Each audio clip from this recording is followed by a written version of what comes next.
Halo, kembali lagi di channel kita, channel tercinta yang GMAT Indonesia, tempat kalian belajar GMAT, tentunya dalam bahasa Indonesia ya. Oke, kali ini kita bakal coba belajar ya, tentunya gue juga bukan expert, kita mau coba belajar tentang verbal reasoning. Jadi, eh, yang kita tahu ya, verbal reasoning itu adalah eh, bagian tes di GMAT yang ngetes kita di aspek eh, berkomunikasi gitu ya. Eh, mengajarkan kita di aspek ber berverbal ria gitu ya kira-kira. Jadi ya kita langsung aja ya mulai. Jadi apa yang kita akan pelajari hari ini? Jadi kita bakal belajar tentang verbal reasoning. Nah, tentunya ada language barrier ya yang terjadi di aspek ujian verbal listening ini. Itu kita kan orang Indonesia yang artinya kita bukan orang native US ya, bukan English speaking country. Dan di sini ada barrier bahasa yang sebenarnya di tes GMAT itu eh, kalau gue boleh bilang tidak terlalu menjadi masalah. Kenapa seperti itu? Eh, Nanti gue akan kasih contohnya ya dalam bahasa Indonesia. Dan kalau kalian sudah bisa paham terkait verbal reasoning ini, kalian bisa tahu kenapa bahasa itu pada akhirnya tidak menjadi sebuah barrier pemahaman soal ujian ini gitu. Karena yang diuji adalah kemampuan reasoning verbal gitu ya, bukan kemampuan berbahasa Inggris gitu ya. Jadi kalian akan lihat sendiri di video kali ini akan gue berikan contoh jenis-jenis soal yang ada di GMAT namun dalam bahasa Indonesia gitu ya kira-kira. Oke, lanjut aja. Nanti kalian bisa lihat sendiri lah. Jadi apa sih verbal listening itu? Jadi verbal listening itu adalah eh, bagaimana kita belajar bahasa, bagaimana kita belajar berbahasa dengan makna dan arti yang jelas, akurat dan presisi gitu ya. Jadi maksudnya berbahasa di sini apa? Maksudnya berbahasa di sini adalah ya basically sama kayak kalau kalian belajar bahasa Inggris gitu ya, yaitu membaca, menulis, mendengarkan, berbicara, ya basically speaking, writing, listening, and reading gitu ya. Namun kita harus berbahasa ini dengan makna dan arti yang sangat jelas, akurat, dan presisi. Tidak boleh ada ambiguity, ambigu gitu ya, tidak boleh ada dual meaning gitu ya. Dan sekali orang baca kalimat atau ucapan yang kita sebutkan, orang itu langsung mengerti gitu.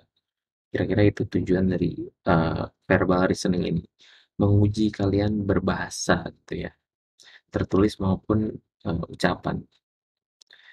Nah, eee, tentunya ada banyak aspek ya di verbal reasoning ini ya. Ini verbal saja ya, maksudnya kurang reasoning, tapi nggak apa-apa. Jadi di verbal ini sebenarnya ada 3, ada reading comprehension, ada critical reasoning, dan sentence correction nih. Nah, di sini, tentunya multiple choice semua ini. Di sini gue bakal coba kupas ya, dari basic-nya gitu ya, terkait dengan sentence correction.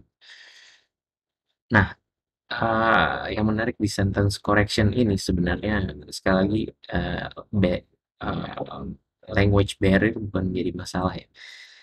Tentang sentence correction ini sesungguhnya ketika kalian sudah mengerti gitu ya, apa maksud dari sentence correction, apa maksud GMAT menguji kalian di sentence correction ini, maka kalian nanti akan secara otomatis bisa berbahasa dengan lebih jelas dalam bahasa Inggris maupun dalam bahasa Indonesia. Itu sudah pasti. Ya, kalian bisa lihat sendiri nanti resultnya ya ketika kalian sudah memahami apa sih sebenarnya yang diuji di sentence correction ini oleh para orang-orang penyusun tes GMAT ini gitu ya. Nah, ini menarik.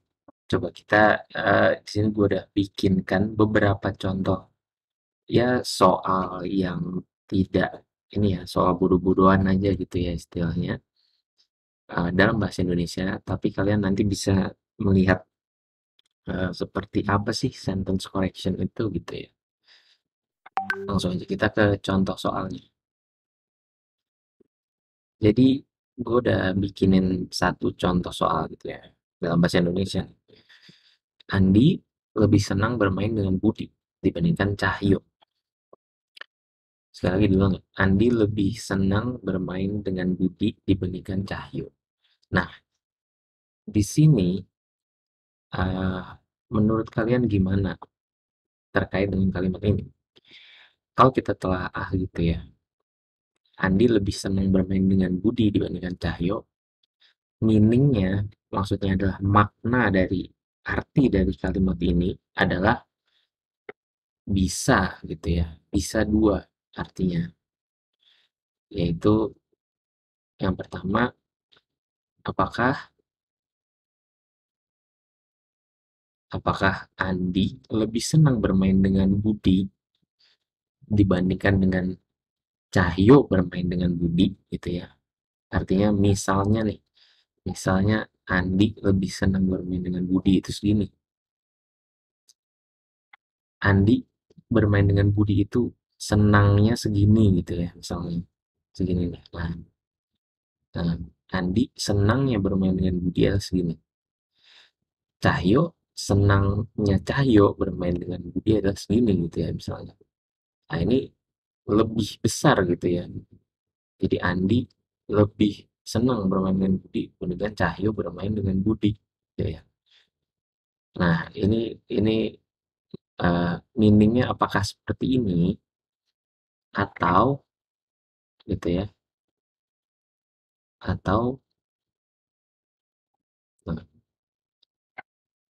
Andi lebih senang bermain dengan Budi dibandingkan dengan Andi bermain dengan Cahyo gitu ya. Nah, tentu tentu dalam dalam contoh ini ya, gue juga sadar ya bahwa di contoh ini contoh yang gue bikin ya, ini bukan dari Simen tentunya karena dalam bahasa Indonesia.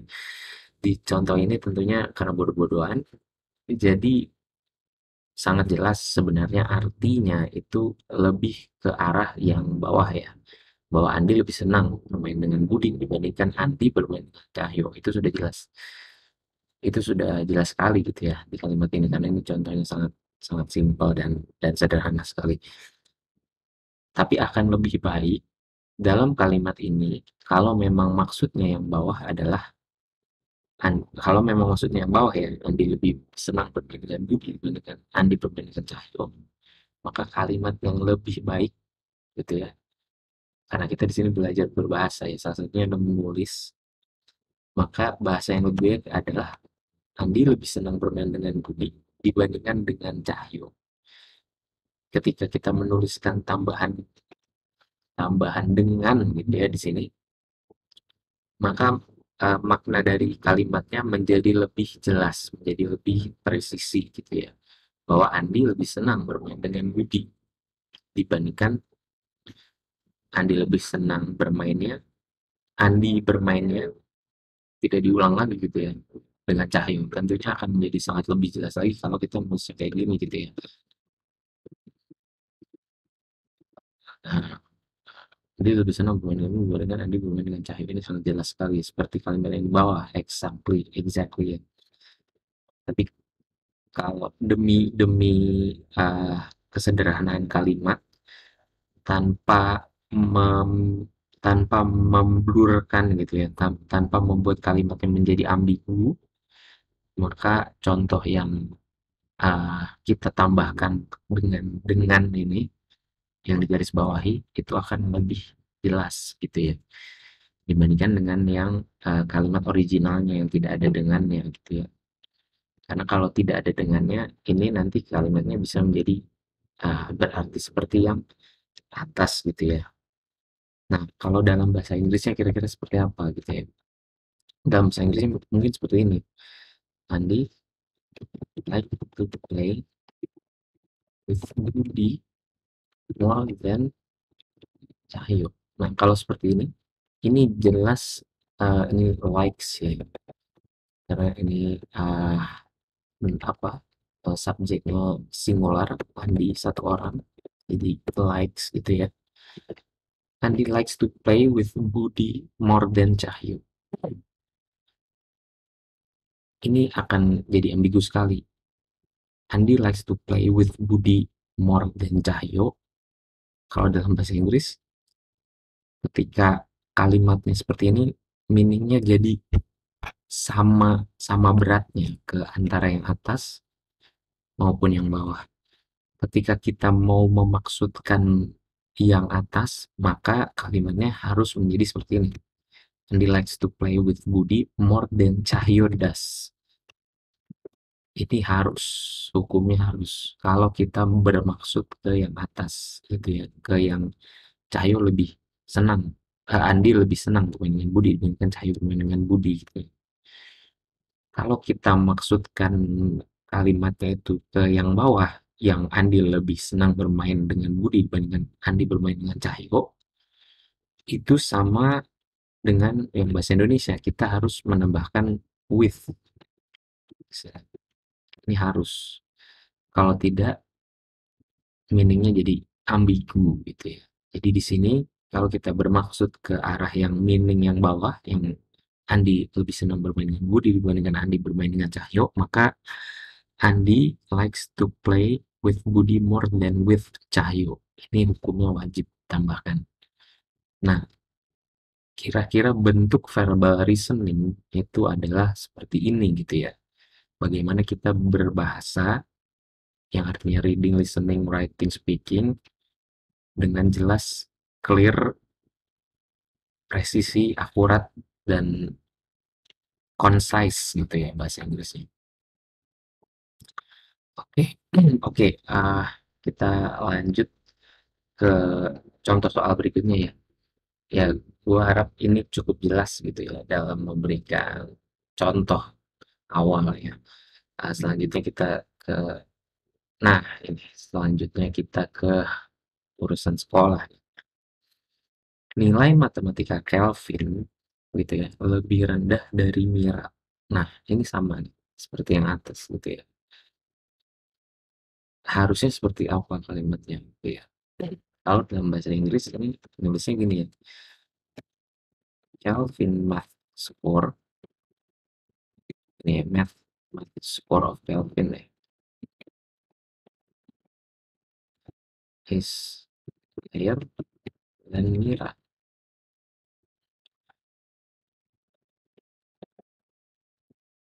Nah, ini apakah gitu kan, sama kayak tadi, apakah nilai matematika Kelvin yang dalam konteks ini misalnya ya, misalnya misalnya itu 95 dari 100 gitu ya, yaitu misalnya 95 dari 100. Kebetulan si Mira ini tingginya 66 inch gitu ya, misalnya 66 inch itu sekitar 170 cm gitu ya. Apakah nilai matematika Kelvin yaitu misalnya 95 dari 100 lebih rendah dari Mira yang kebetulan tingginya 66 inch gitu ya, atau atau bagaimana nih, atau nilai matematika Kelvin yaitu 95 dari 100 lebih rendah dari nilai matematika Mira yaitu 90 dari 100 gitu ya. Nah, kalau memang sekali lagi, memang kalau dalam berbahasa kita sehari-hari itu tanpa perlu dijelaskan ya, ya maksudnya pasti jelas tanpa dijelaskan. Kalau ngomong cepet aja, oh ini nilai, oh nilai matematika kamu lebih rendah dari Mira gitu. Ya udah pasti maksudnya adalah nilainya Mira gitu ya. Artinya di sini tambahan nilai ini yang sebenarnya esensial itu dihilangkan. karena memang kalimatnya sangat sehari-hari sekali gitu ya. Tapi dalam konteks lain, dalam konteks bisnis tentunya ya, dalam konteks hukum itu perlu ada penjelasan yang lebih jelas gitu ya terkait dengan uh, penambahan kata nilai di sini. Ketika kita yang kita maksudkan, yang kita tuliskan hanya seperti ini, kalau dalam bahasa Inggris ini jelas mengarah ke yang atas atau ya kalimatnya tidak logik sama sekali gitu ya. Misalnya nih, math score of Kelvin is higher than Mira. Kita membandingkan sebuah angka di satu berkas kertas ulangan gitu ya dengan orang gitu. Kita membandingkan nilai di atas kertas dengan manusia. Ini udah jelas tidak logik gitu ya. Ketika kita membandingkan nilai di atas kertas, maka kita harus membandingkan juga nilai di atas kertas gitu. Sehingga kalau dalam bahasa Inggris, entah kita mengasumsikan maksudnya ini adalah tinggi badannya Mira atau ya sama sekali tidak logik gitu ya. Kalau kita membandingkan dengan tinggi badannya Mira, itu masih bisa diterima. Kita membandingkan angka dengan angka gitu ya. Kita membandingkan angka nilai matematiknya Kelvin dengan angka angka tinggi badannya Mira itu masih bisa. Dan dalam case yang atas kita harus menambahkan kalimat math score of Kelvin is higher than body height of Mira gitu ya. Ini harus gitu ya. Kalau maksudnya ke yang atas. Sementara kalau yang maksudnya ke bawah, maka kita harus menambahkan kalimat ya paling tidak seperti ini, gini ya, dan that of gitu ya. Nah, that of gitu ya. Sebenarnya kalau mau lengkap, ya kita tuliskan full gitu ya. Seperti ini. Math score of Kelvin is higher than math score of Mira. Ini sangat jelas. Tapi di GMAT, pengulangan kata itu hukumnya agak agak haram ya. Jadi kita harus menulis sebuah kata benda itu math score dalam hal ini singular, kita harus menggantikannya menjadi that gitu ya. Nah, nanti akan ya ini agak agak sedikit baru ya. Tapi nggak apa-apa, nanti sejalannya dengan pembelajaran kita akan kupas kenapa ini harus that of gitu ya. Dan ini artinya kurang lebih dalam bahasa Indonesia ya sama dengan matematika pun lebih rendah dari contoh kita bisa bilang milik itu nggak apa-apa gitu ya karena milik itu uh, secara arti sebenarnya sama dengan off gitu ya atau kita kalau mau lebih precise lagi iya kita tulis full sama seperti contoh yang sebelumnya tadi di bahasa Inggrisnya itu ya. Lebih rendah dari nilai matematika Mira kalau kita tuliskan nilai saja di bahasa Indonesia ini menjadi ambigu karena kita tidak tahu nilai apa yang dimaksud nilai bahasa Indonesia, nilai fisika kita nggak tahu ya. Tapi di sini nilai ini jelas uh, bisa kita tuliskan milik gitu ya. Ini lebih enak tulisnya. Tapi kalau di sini milik, di sini juga milik itu nanti lebih cantik gitu ya. Jadi kalau di sini tidak ada di bahasa Indonesia ini masih bisa diterima gitu ya milik Mira atau ya nilai Mira sebenarnya bisa juga nilai Mira tapi ya sekali lagi tadi ya bisa nilai apa saja gitu ya akan lebih baik kebetulan dalam bahasa Indonesia gitu ya kita tidak mengenal uh, pronoun seperti that of gitu ya jadi kita harus tulis lengkap sebenarnya lebih lebih bagusnya lagi jadi kira-kira seperti itu gambarannya ya untuk sentence correction ya jadi kita membenarkan kalimat supaya meaningnya supaya arti dan maknanya itu lebih jelas, lebih lebih kena, lebih apa, lebih menyelaraskan gitu ya, lebih menunjukkan apa yang dimaksud oleh penulisnya gitu ya. Nah, kira-kira seperti itulah. Ya, sejalan dengan course kita ini ya, sejalan dengan learn the basics dari verbal reasoning ini ya, gua harap nanti akan lebih jelas ya, ininya ke depannya tentang verbal reasoning ini. Ya tentunya, there's a lot to learn ya, tapi don't worry lah, kita akan belajar bersama. Kita lanjut ke soal berikutnya ya. Ya ini masih bikinan gue juga ya, bukan asli dari Gmat-nya. Nah ini kita telah, yang ini gue harap bisa lebih merepresentasikan bagaimana kemungkinan multi tafsir ya, kemungkinan multi interpretasi, kemungkinan multi makna, kemungkinan satu kalimat itu memiliki makna yang banyak, itu bisa terjadi gitu ya. Di sini contohnya, Putri mengirimkan surat kepada Budi gitu ya, bahwa ia tidak bisa mengembalikan uang kepada Budi. Nah, ini urusannya uang nih. Kalau di bisnis urusan uang itu udah menjadi ya esensial gitu ya. Jadi kita nggak bisa main-main nih. Nah, jadi kalimatnya harus jelas nih. Balikin uang kepada siapa, suratnya kepada siapa, harus jelas, kan? Jadi di sini pertanyaannya, baik lagi, apakah ya, apakah apakah Putri mengirimkan surat kepada Budi ya, bahwa iya ini jelas Putri tidak bisa mengembalikan uang, titik. Kepada siapa ya kita tidak tahu gitu ya. Jadi pertanyaannya balik lagi ya, suratnya ke siapa? Tidak bisa mengembalikan uangnya ke siapa? Dan jadi bingung nih, gitu ya. Yang satu, apakah Putri mengirimkan surat kepada Budi? Ini dalam kurung arti kita berasumsi ya, karena tidak tertuliskan di situ.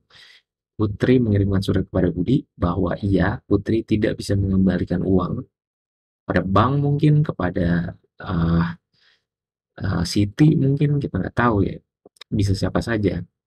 Yang jelas ini surat pernyataan, surat gitu ya, surat tidak bisa mengembalikan uang. Ya nggak tahu siapa gitu ya. Atau meaningnya bisa juga seperti ini. Putri mengirimkan surat kepada siapa? Nggak tahu, tidak terstate gitu ya, tidak tertulis di situ. Putri mengirimkan surat bahwa ia Putri gitu ya, tidak bisa mengembalikan uang kepada Budi. Nah, di contoh ini ya, memang gua harap lebih jelas nih, karena kalau urusan uang jadi lebih serius gitu ya. Nah ini kita jadi bingung nih. Jadi suratnya ke siapa? Uangnya ke siapa? Yang nggak bisa balikin uang, ya dalam hal ini agak jelas kebetulan Putri. Ya, tapi ya uang yang nggak bisa dibalikin nih kepada siapa uangnya? Dan suratnya kepada siapa? Kita nggak tahu. Jadi tidak clear, tidak jelas ini maksud kalimatnya. Mungkin kalau verbal communication sehari-hari gitu ya, kita ngobrol sehari-hari dengan temen, dan kebetulan teman dekat, konteksnya juga sudah jelas. Jadi ketika kita ngomong, itu Putri ngirim surat, dia nggak bisa balikin uang ke Budi. Ya mungkin teman-teman kita udah ngerti, oh kemarin dia pinjam uang, nggak bisa balikin. Gitu. Jadi kalimat pendek gini jelas. Karena orang yang dengerin kebetulan udah ngerti konteksnya gitu ya. Entah siapa temennya Putri atau temennya Budi gitu ya. Tapi ketika ini, kalimat seperti ini, kita tuliskan di surat gitu ya. Terus surat ini yang baca orang lain, yang orang yang sama sekali tidak ngerti urusan utang antara Putri dan Budi ini gitu ya. Dia nggak akan tahu sebenarnya siapa ini yang utang gitu. Jadi ketika ketika situasinya seperti itu, maka surat yang ditulis ini harus jelas sekali menyebutkan pada siapa suratnya, pada siapa kembalian uangnya gitu ya.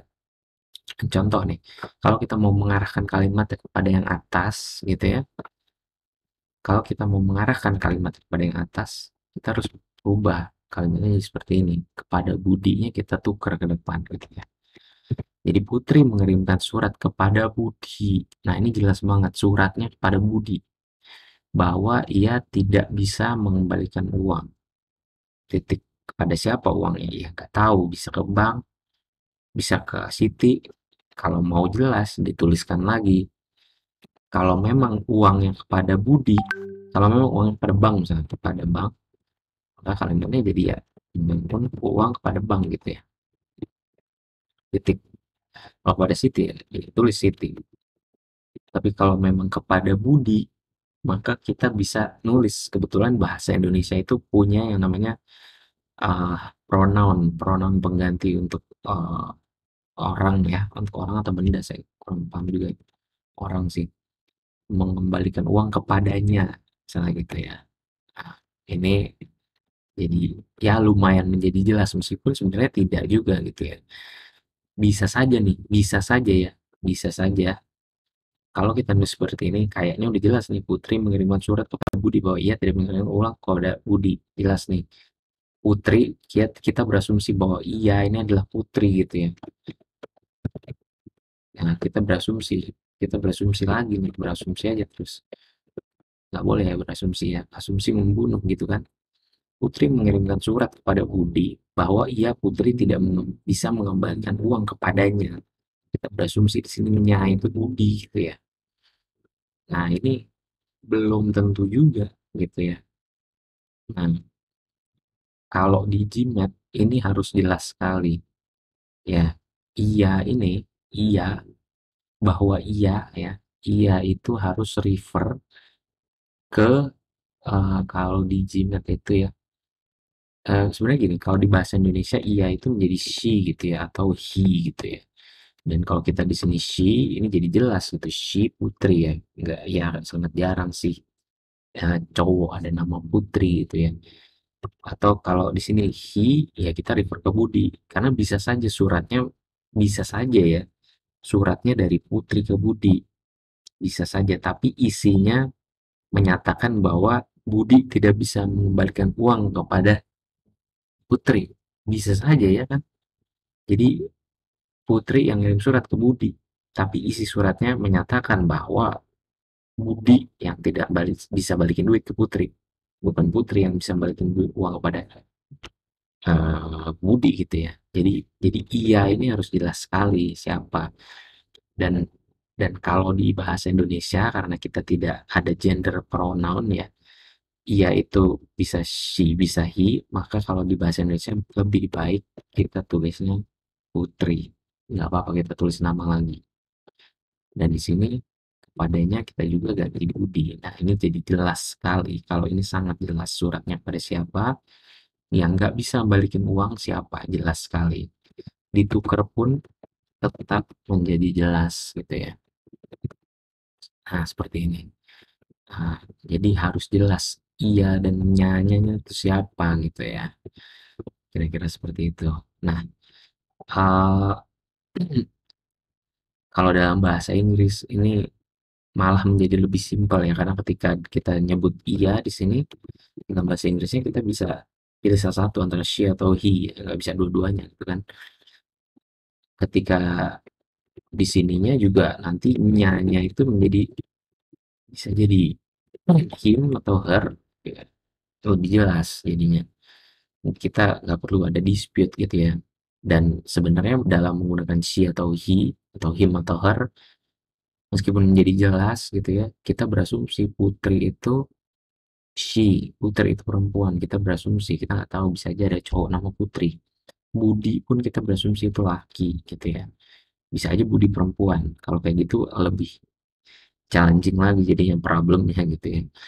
Ya tapi dalam konteks bahasa Indonesia akan lebih baik kalau kalau kita mau mengarahkan yang ke jawaban yang apakah yang atas gitu ya, maka kita harus kalimatnya menjadi seperti ini, bahwa Putri tidak bisa mengirimkan uang kepada Budi gitu ya. Harus jelas. Kalau kita mau mengarah yang ke bawah, uh, kalau kita mau mengarah yang ke bawah, Putri mengirim surat kepada siapa? Ya tidak tahu, kalau emang tidak tahu kepadanya ya hapus saja nggak apa-apa. Ya kita tidak tahu kepada siapa bahwa Putri tidak bisa mengembalikan uang kepada Budi. Nah, kalau kalau konteksnya seperti ini gitu ya, ya ini iya juga nggak apa-apa karena iya ini jadi merefer ke Putri gitu ya, nggak mungkin ke Budi karena Budi datangnya di kalimat itu belakangan gitu ya. Nah, itu jadi lebih jelas gitu ya. Oh, kalau kita yang pakai yang apakah yang atas juga bisa juga ya. Jadi misalnya kita bisa juga seperti ini, bahwa menurut surat bahwa Budi tidak bisa mengembalikan uang kepada Putri. Jadi harus Putri ini. Kalau kalau kita iya di sini, nah ini Budi tidak bisa mengembalikan uang kepada Budi lagi. Nah, ini nggak mungkin ya. Jadi iya bisa juga pada dia gitu ya. Nggak iya. Jadi ini mengarah ke yang apakah yang atas gitu ya. Lebih mengarah yang ke atas. Nah gitu. Jadi ya seperti itulah kira-kira verbal reasoning ya. Jadi uh, sesungguhnya ya bahasa itu tidak menjadi barrier di tes GMAT ini. Nanti kita akan temukan soal-soal verbal reasoning, ya, sentence correction, critical reasoning, maupun reading comprehension dalam bahasa Inggris. Tapi yang kita cari adalah meaning, makna, dan arti ya. Meaning, makna, dan arti gitu ya. Logiknya yang kita cari. Makanya itu judulnya verbal reasoning ya, bukan bukan English language test gitu ya. Karena memang secara bahasa tidak kendala gitu. Nah, ya, ya kira-kira oh ini bisa dia bisa nyang ya. Ah, ya whatever lah. Nah, ya ya kira-kira gua di video ini ingin memberikan konteks gitu ya ke teman-teman semua bahwa verbal reasoning itu kira-kira bentuknya seperti ini di GMAT gitu ya. Nah, dalam hal ini khususnya sentence correction. Di next video kita coba kupas juga terkait dengan critical reasoning. Nah, critical reasoning ini nanti bakal seru ya. Critical reasoning kalian bakal kalau kalian bisa jago di critical reasoning, kalian bisa jadi uh, lebih lebih cerdas dan lebih kritis dalam membaca berita dan kalian bisa lebih teliti melihat mana yang hoax, mana yang tidak gitu ya. Murni berdasarkan kalimat-kalimat dari beritanya saja. Nah, inilah yang membedakan antara mental-mental business school dengan mental-mental non business school gitu ya. Ya, kira-kira seperti itulah. Kita cukupkan saja ya video kali ini yang memang kita mau membahas verbal reasoning, sentence correction. Makasih sudah nonton, selamat belajar ya. Kita saran gue lanjut langsung ke verbal reasoning yang critical reasoning supaya tidak kehilangan momentum gitu ya. Oke, thanks for watching ya. Bye bye.